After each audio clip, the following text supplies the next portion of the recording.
Welcome all to the fourth live session of the Me2We program organized by the Rotaract Club of the Faculty of Law, University of Colombo, along with Youth Advocacy Network Sri Lanka. I am Janethri Liyanage and I'll be the moderator this evening. So today, this session will be talking about the Sri Lankan LGBTQ community and their social status.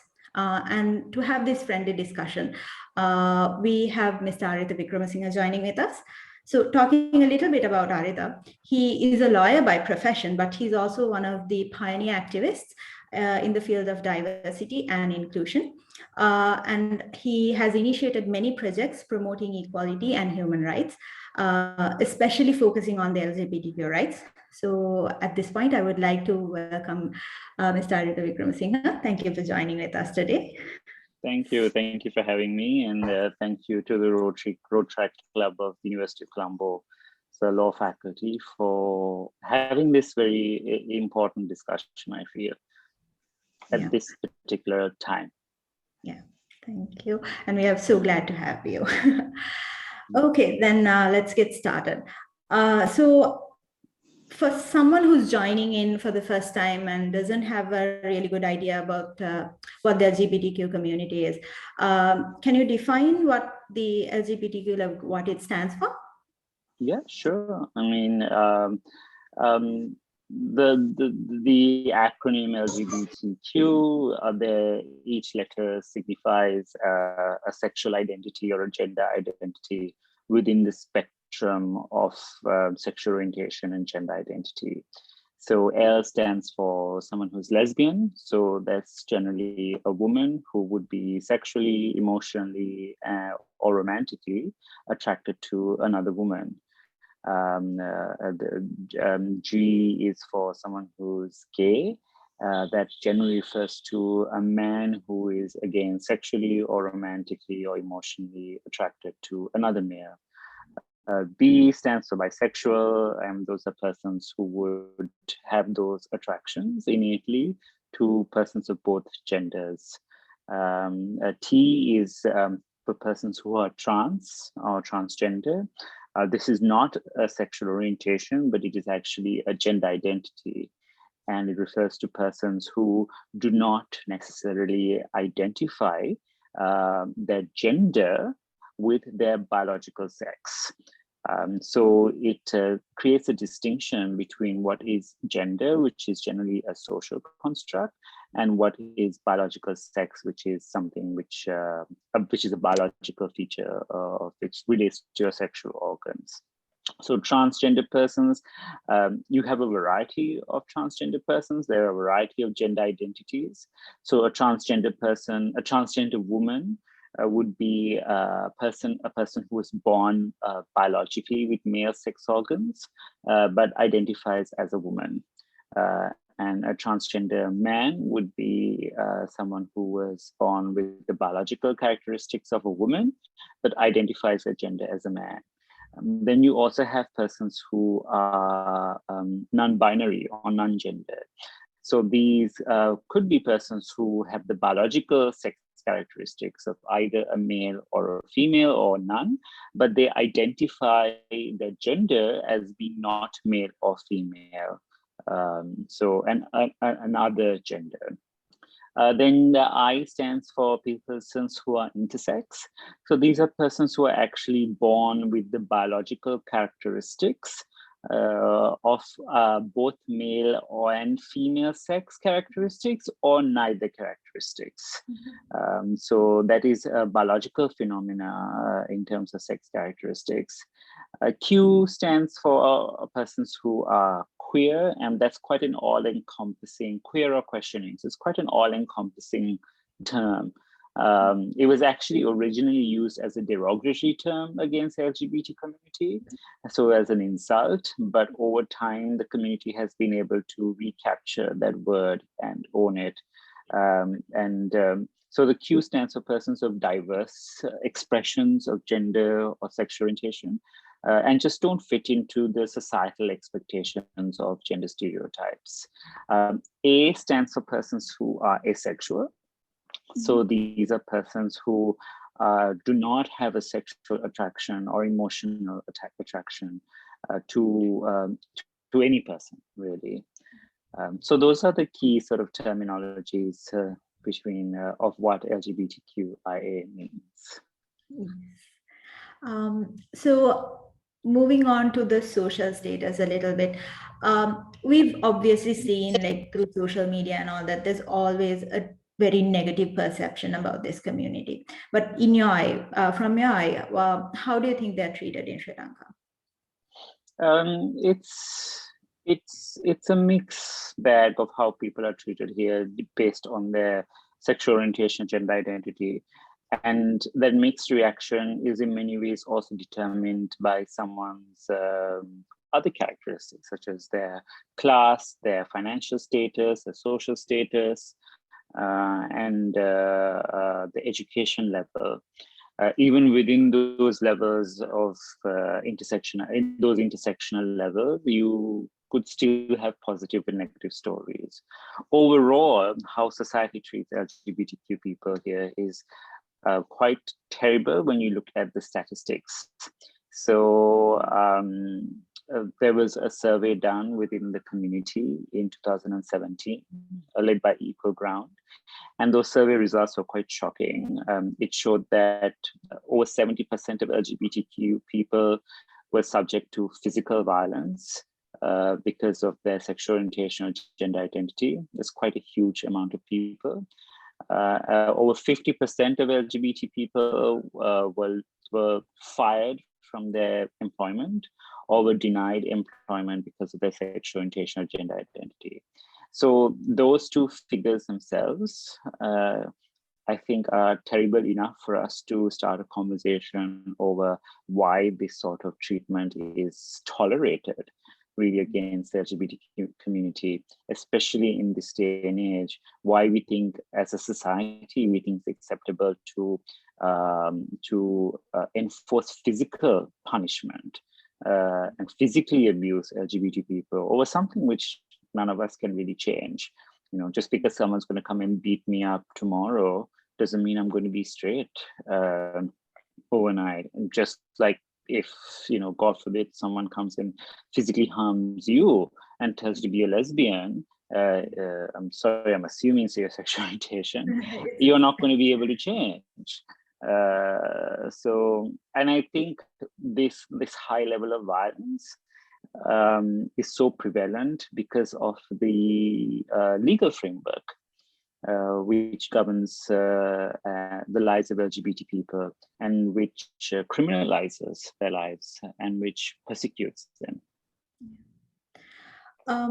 So poking a little bit onto your legal side, and because you mentioned it as well, so what exactly are the allegations towards a member from the LGBTQ community in Sri Lanka? So we have a few laws which are primarily used against LGBT people. Mm-hmm. So the two key laws which are used against them, they're found in the Penal Code. It's sections 365 and sections 365A of the Penal Code. I'm guessing because this is organized by the law faculty, there should be a lot of lawyers listening in very interestingly.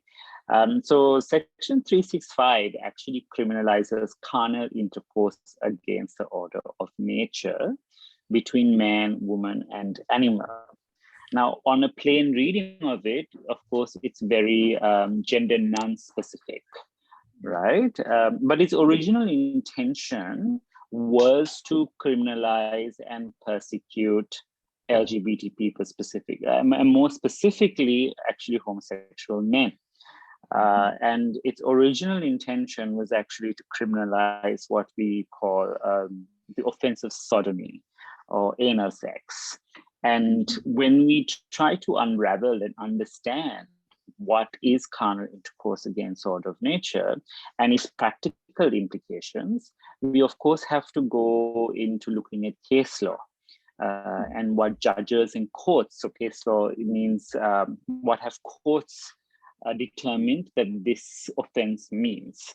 And those decisions of the courts create law. because it gives interpretation and meaning to the statutory offences.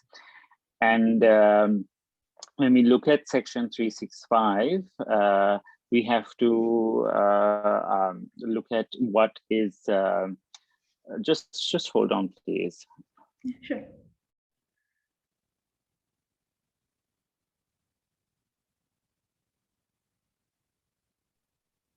Sorry. Yeah, no problem. When we look at Section 365, when we look at the case law, so the courts have over the years agreed that yes, it criminalizes anal sex, consensual anal sex between two people. But the courts have also evolved in how they have defined carnal intercourse against order of nature by also criminalizing oral sex. And one judgment actually went all the way to say actually that any form of sex without a reproductive purpose is a criminal offense, which technically would mean that using contraception or using a condom or take the pill could also be a criminal offense because you are not having sex for a reproductive purpose.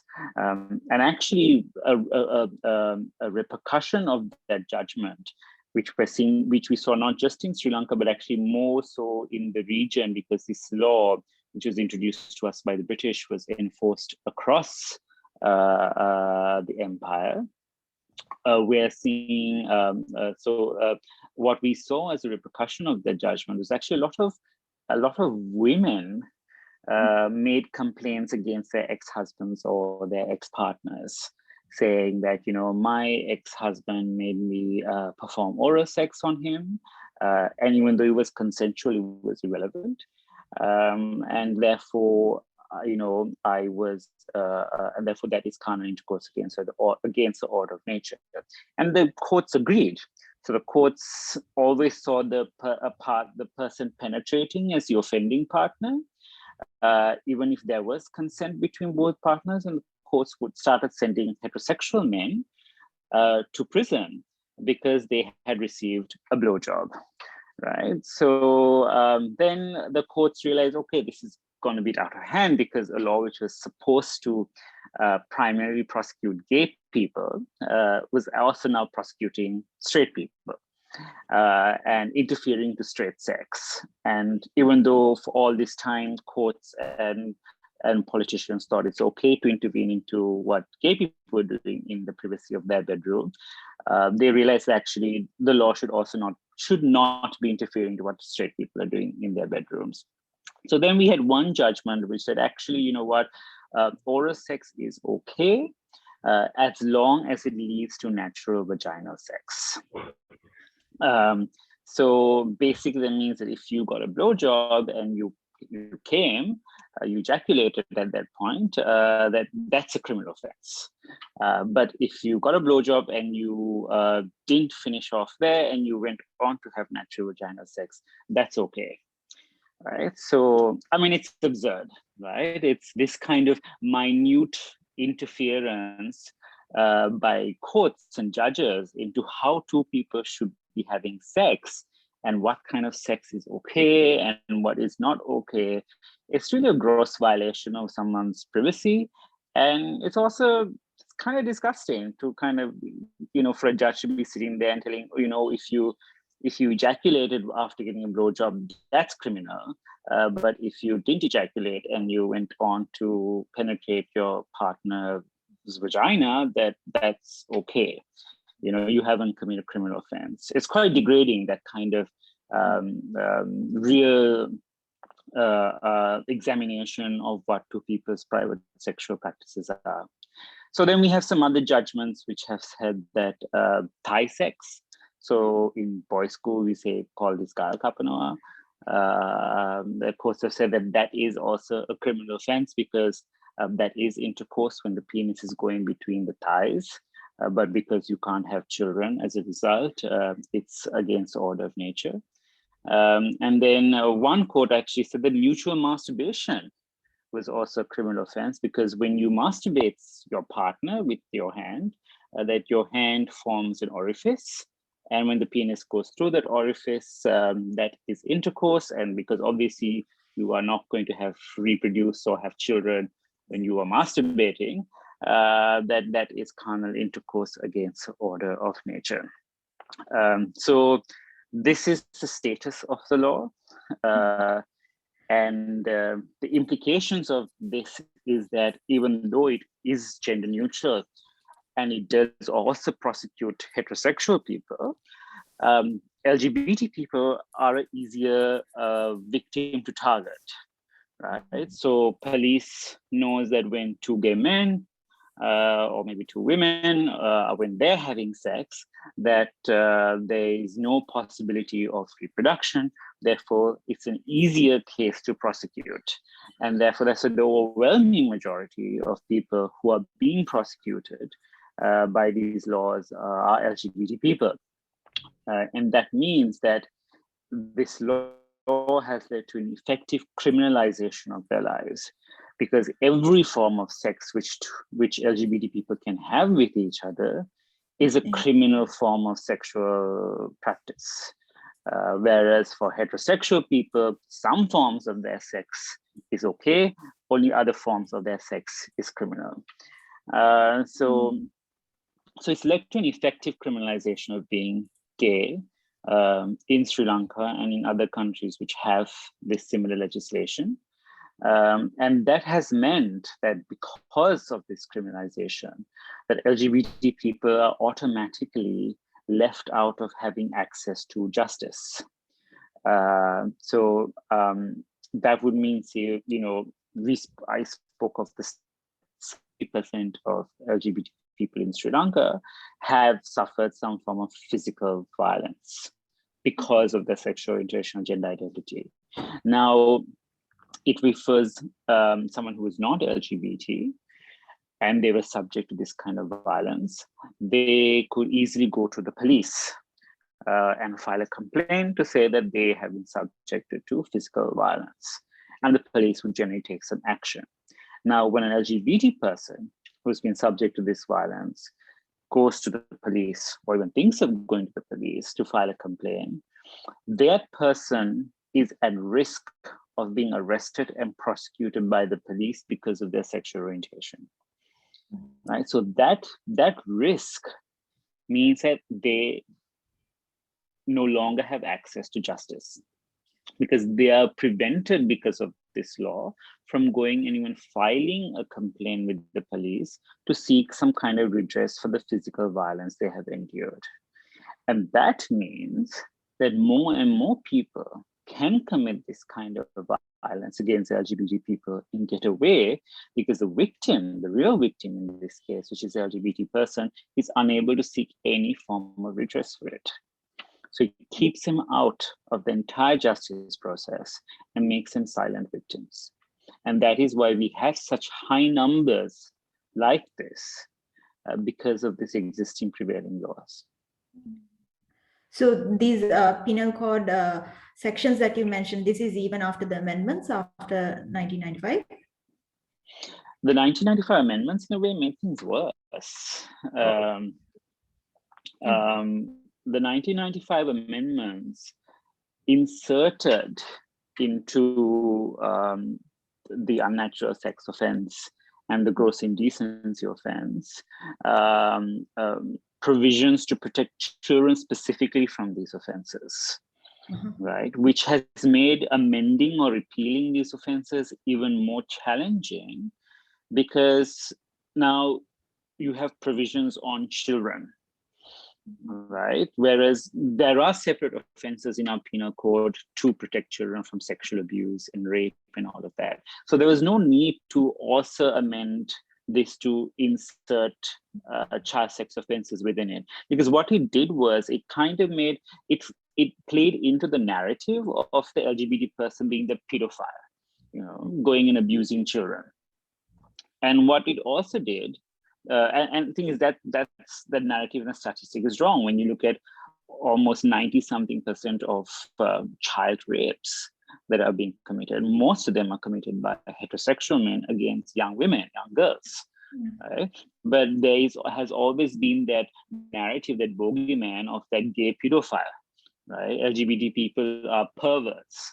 So it played into the narrative by inserting these provisions to protect children.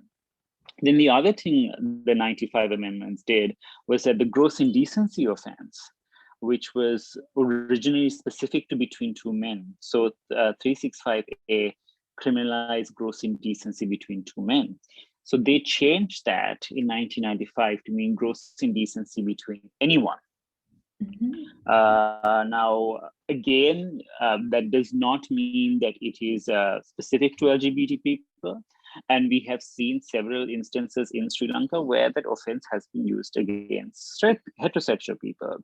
I don't know, some of the lawyers listening to this would recall, several months ago, we had instances of in Anuradhapura, like 100 couples being arrested by the police for holding hands in the park, right? So we've had, over the last 10 years, we've had a series of these mass arrests of heterosexual couples for things like holding hands and hugging and kissing in public parks. And the police are using this gross indecency offense to target these couples, right? Because it criminalizes gross indecency between two persons, no matter where it's committed, whether it's in the privacy of your bedroom or whether it's going to be in a public park. And what does gross indecency means? Who the hell knows, right? It's really left to the imagination of the police officers to, if they find something offensive or indecent, something as simple as something as normal as holding your partner's hand, they are using the vagueness of that law to go and conduct these mass arrests, as if this country doesn't have any crimes, that we have police officers strolling through public parks in Sri Lanka with a bus to fill it up with 100 couples for things like holding hands and kissing.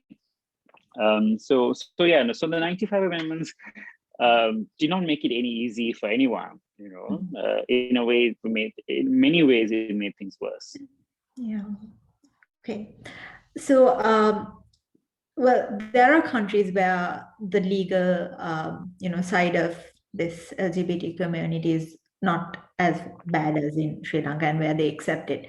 So, comparing such a country with Sri Lanka, how do you think the social status is different?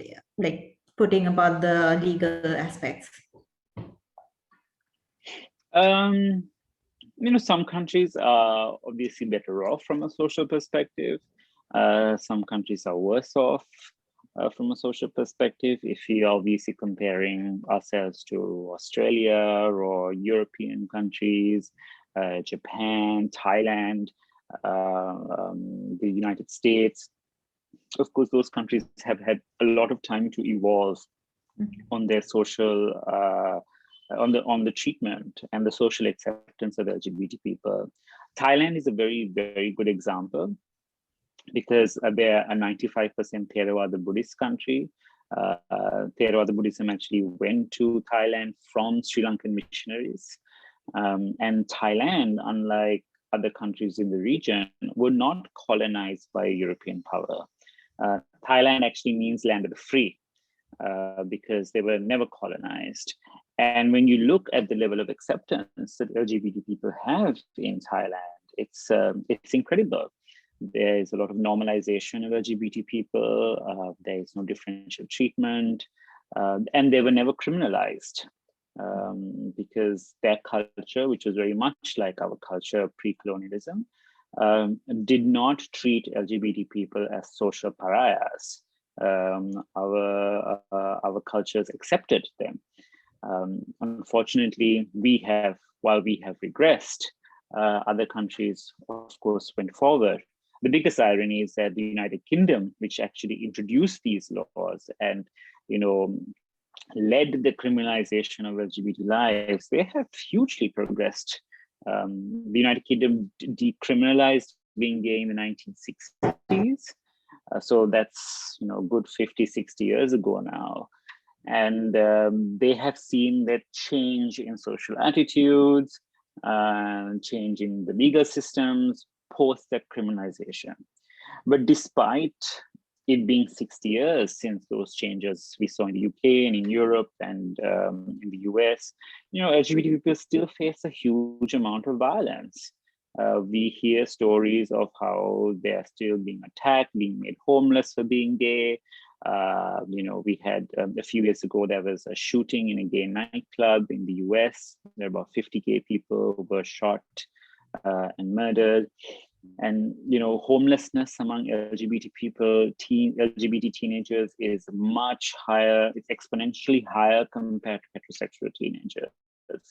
LGBT people are actively thrown out of their homes by their parents purely because of their sexual orientation and gender identity. And that is something which does not happen to straight people. You don't get thrown out of your home because you're a woman. You don't get thrown out of home because you practice a particular religion. But you do get thrown out of your home because you're LGBT. So you did talk about how in Sri Lanka, a person of this community cannot really seek justice because of the legal documentation that we have. But other than that, how do you think this sort of discrimination affects them? What do you mean? How you mean? Like mentally or physically, like emotional wise? Yeah. There's huge mental health consequences of discrimination. And actually, there's a very interesting study which was produced, I think, by McKinsey or BCG, which showed that, and this wasn't actually done in countries like Sri Lanka, this was done in more Western countries, where it showed that LGBT people who are not out about their sexual orientation or gender identity were 30% less productive than people who were out. And that is because when you look at the science of it, is that someone who is gay and in the closet and is unable to come out, he has to come up with so many excuses and lies to hide a very significant part of their lives and their existence. Something as simple as, going out for dinner with your same-sex partner, going to watch a movie with your same-sex partner, having a girlfriend or boyfriend of the same sex. If you were heterosexual and your work colleagues asked you, hey, what did you do for the weekend? And you happen to have a girlfriend or boyfriend, you say, oh yeah, I went for dinner with my girlfriend or boyfriend. Or many heterosexual people will have a picture of their partner in their wallet or on their phones now. That could be their screensaver. But an LGBT person, a gay person, a lesbian who's not out about their sexual orientation, when the same question is asked from them, they have to come up with a lie, pretty much, for what they were doing over the weekend. For what do they eat for dinner? And those lies add up. One lie has to cover up another lie, and there's a psychological consequence for that. And before you know, your whole life is a lie, and you are unable to distinguish truth from the lies. And that directly impacts your day-to-day performance. There is a productivity consequence if you are consuming so much of your mental brain power to hide a significant portion of yourself. And this particular result from this research has really pushed a lot of corporates to become champions of diversity and inclusion and to champion coming out at work, being LGBT inclusive. You would have seen, like, over the last 5-8 years, there's been a lot of discussion in corporates, especially in Western countries and now even in Sri Lanka, on LGBT inclusion. And that's primarily been pushed by this particular fact, because anywhere up to 10% of the general population falls into the category of being lesbian, gay, bisexual, or transgender. That's a significant number of people.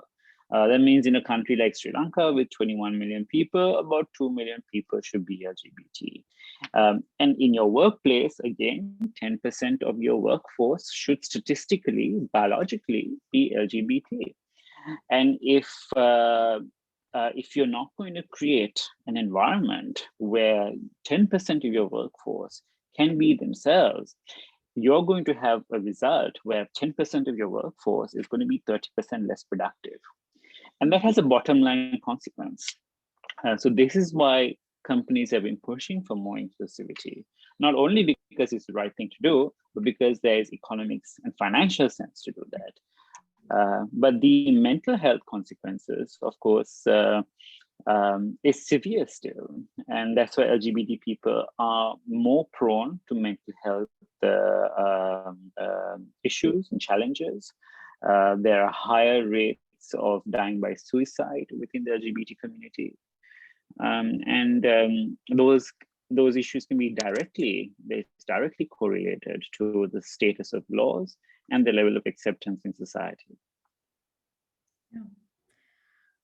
Yeah, because even when a person tries to come out, people, especially the ones close to him or her, whoever this person is, they would assume that it's a phase and maybe try to talk that person out of it.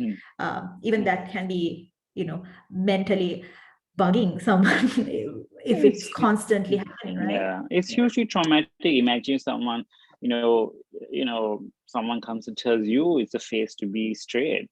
If you were 12, 13, you were having crushes on a guy, and and so they say, oh, this is just a phase. You're not supposed to like men, right? It'll confuse you because it's very innate to you when you're going through puberty, when you're coming out, that you are forming natural attractions to what you're biologically designed by birth or whatever to fall for, to have feelings for. And if that happened to be someone of the same sex or the opposite sex, no one else should be entitled to tell you what is a phase or not for you, because you are going through what is natural to you.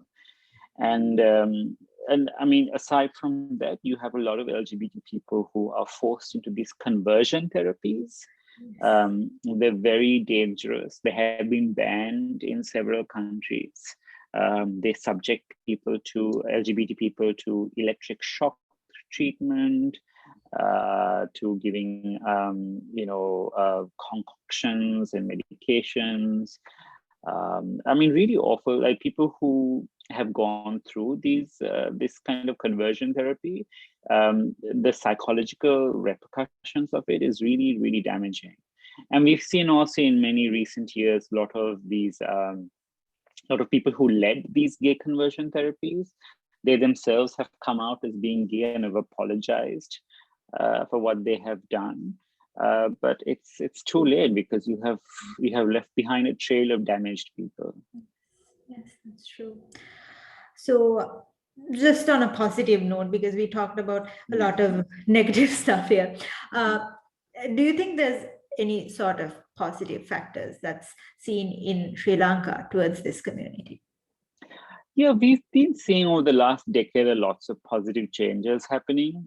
We have to thank the LGBT organizations who have been working here on the ground for the last several decades to raise more awareness on these issues. I think we saw critical change happen from 2014, from a legal perspective at least, when the Attorney General said that discrimination against LGBT people was unconstitutional, and that LGBT people are protected under the general right to equality in the Constitution and in the freedom from discrimination clauses. Now, the Attorney General has repeated this position several times. In 2017, the department repeated it, and in 2019, they repeated it. Now, it's all good and well that, at such senior level that they make these statements. But unfortunately, those statements are not necessarily implemented at ground level. because even though the Attorney General may be saying that discrimination is unconstitutional, we are still seeing prosecutions happen at magistrate level. So LGBT people are still being prosecuted, but technically they shouldn't be, and we should be challenging those prosecutions in the Supreme Court, because they should be unconstitutional prosecutions. We saw last year when we exposed that there were LGBT people who were being subject to forced anal and vaginal examinations by police officers in Sri Lanka, which was being used as evidence against them to prosecute. These are some of the cases which I've personally been involved in. When we presented that, when we exposed that to the media, we had the Justice Minister, who for the first time, the first time a cabinet minister of Sri Lanka openly spoke against discrimination for the LGBT community and made a commitment that the government is committed to ending discriminations against LGBT people. So that was quite positive.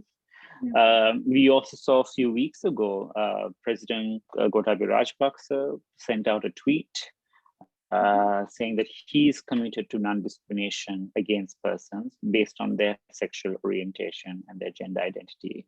Again, he would actually be the first head of state in South Asia to have made a statement like that. True, it was only in his Twitter account and it was only in English, but at least he said it. Yes, it still matters, So yes. It still matters because at least we had a head of state who recognized we exist. And it's a marked difference from, of course, the president we had before, who called LGBT people butterflies and, mocked them. So, but, there has been, I think, gradual progress, and that's commendable. There's a lot more awareness now on LGBT issues. I mean, what you're doing through Road Track here is incredible. Actually, the last several weeks, I've been giving lots of talks on LGBT issues to all the universities in around the Colombo area. I did a talk with Sri Chavarnapura at Kelaniya. And also, very strangely, I also was invited to talk at Mahanama College and at Thurston, to students. Yeah, that's very interesting. Yeah, so, it's good to have that conversation. And it's good to start it young, because I knew I was gay when I was 12. I came out to my friends when I was 15. This was, 99. And now, when you're going through puberty, you need to be aware of different sexual orientations. You need to have that kind of guidance. And unlike in the 90s, every student today, they have their mobile phones, they have access to the internet, and they can also very easily get the wrong information. A lot of young people learn about sex through pornography, whereas actually they should be learning sex through a teacher, through a parent. A more responsible introduction to sex is important. Yes. So on a concluding note, what do you think must be done to change the current situation or the current social status that's there towards this LGBTQ community, especially from our generation? I think our generation, we need to push government to first change the law. As long as we have laws which are interfering into what consenting adults are doing in the privacy of their bedrooms, we will continue this criminalization of persecution of LGBT people. We can't expect our gay friends to be normal, to be out, or to be themselves if they always have to look behind their back expecting a police officer to come and arrest them and to take them to jail or to end up being prosecuted. So all of us, it is our collective responsibility to push for law reform as really essential and critical. While we are doing that and pushing for law reform, all of us also should take ownership on the rights of LGBT people. If you know someone, if you're around someone who is saying something homophobic or transphobic, you should question them on it.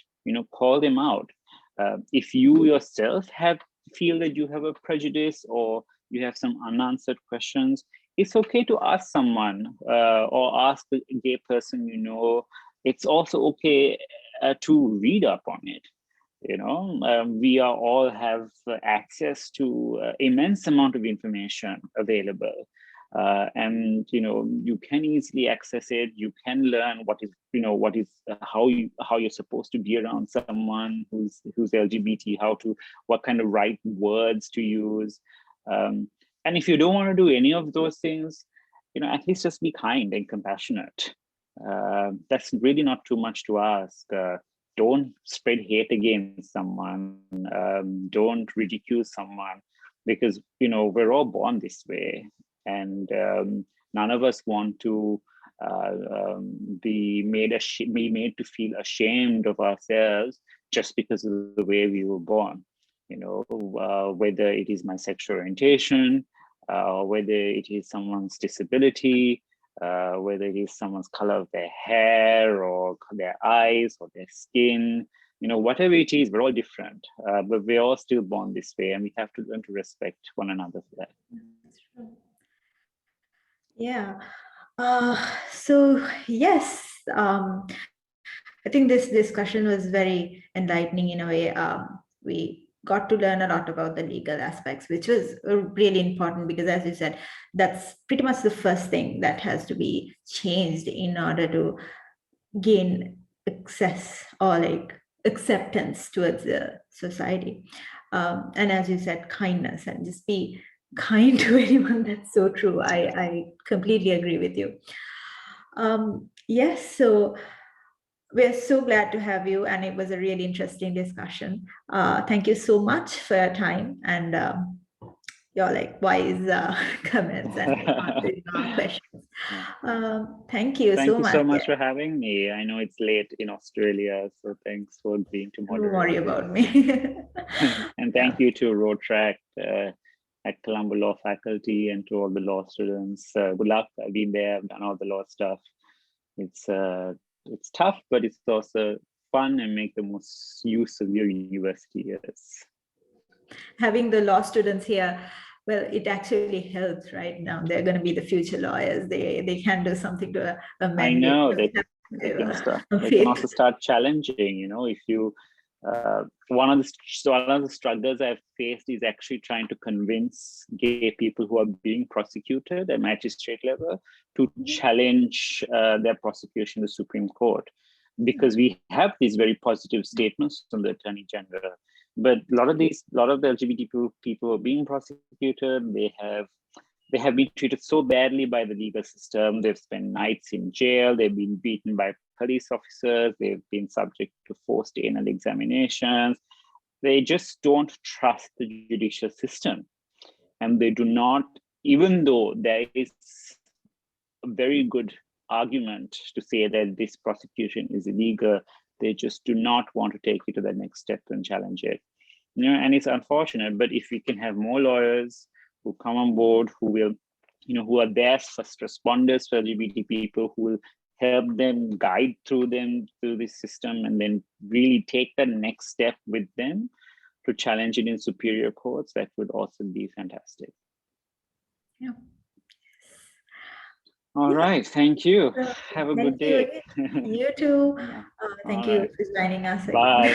See you. Okay, bye-bye.